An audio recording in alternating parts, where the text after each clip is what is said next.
So there's a pretty big scandal going on involving Andrew Cuomo. Andrew Cuomo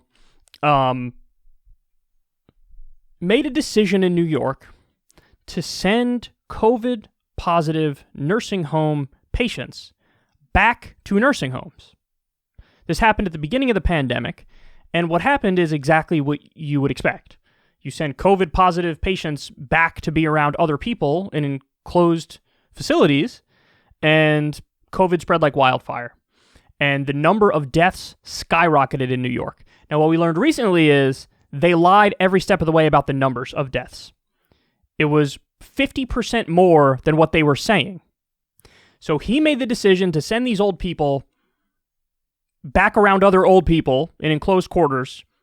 A bunch of people got COVID. A bunch of people died. And then they lied about it and covered it up. And the asshole wrote a book talking about, the lessons of leadership on how I handled COVID so well. And there was this myth that was developed around Andrew Cuomo that he's so competent and he's such a good leader and he handled COVID better than anybody. And it's just that, a myth. And CNN had him on where Chris Cuomo on a regular basis was throwing softballs down the center of the plate for him. They were talking about Sunday dinner and the meatballs we have together. Hey, and mommy said this and daddy said that and hey. And, I was watching at the time. I know many of you were, and we're like, you're supposed to be CNN. You're supposed to do news and hold people accountable and check power. Instead, they have a brother with his brother yucking it up as this guy's making horrendous decisions. So David Sirota has a interesting new report on this. Exposed. Ted Cruz and other GOP senators slamming Cuomo on nursing home policy actually copied and pasted Cuomo's nursing home immunity law word for word into their own legislation, and conservative media refuses to mention this. Wow. Okay, so let me explain what that means. So Andrew Cuomo made this horrendous decision, led to a tremendous number of deaths. The media was not, was doing propaganda for him at a time when they should have been ripping him. Andrew Cuomo, on top of lying about the numbers, was behind the scenes threatening people. He was threatening another New York lawmaker, Ron Kim, because Ron Kim was trying to blow the whistle on this. He called him to threaten him and say, basically like, hey, if you keep coming after me, your career's done, son. Insane. He was acting like a mafia boss. Now, right-wing media picked up on this because they could go after Cuomo by talking about this stuff. So they were covering it before anybody else. But guess what?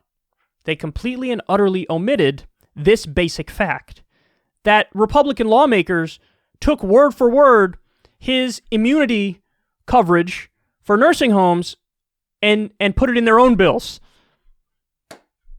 So as they're slamming Cuomo, they're doing the exact same policy prescriptions as him. And right-wing media never mentions that part. So everybody thinks, it's Cuomo and it's only Cuomo who's the bad guy, when this story shows all of them are doing it. Why? Because they're all bought and owned by the industry. They all take money from the industry, so they're going to do what the industry wants. And that's the whole point of what's called the liability shield. Remember the big debate over the liability shield? They wanted to protect businesses from lawsuits involving COVID. So if something happens, you catch at a facility, you can't sue over that. It's on you. And it was this nursing home immunity, nursing home protection was like, hey, if we make bad decisions and people die, go fuck yourself. We're protected by the law. And that's what happens when you pay your bribe. So now there's a Justice Department investigation into Andrew Cuomo. And we'll see what ends up happening with that. I hope they throw the book at him. But just remember, guys, there are no good guys in this story. Because if the Republicans were actually, correct about this, they wouldn't have copied his language and they wouldn't have followed in his footsteps and they wouldn't have advocated for the exact same policies. But they do that. They do. Because really, they're all bought and owned by the industry. But this shows you, corporate Democrats are not your friend, and Republicans are not your friend. And you could see the negative consequences of corruption and bad public policy. And you know what? A hell of a lot of people died as a result of these decisions. And every subsequent decision was equally disastrous. So that's the reality of the situation. It's incredibly ugly. And you're not going to get the full picture almost anywhere. So credit to David Sirota.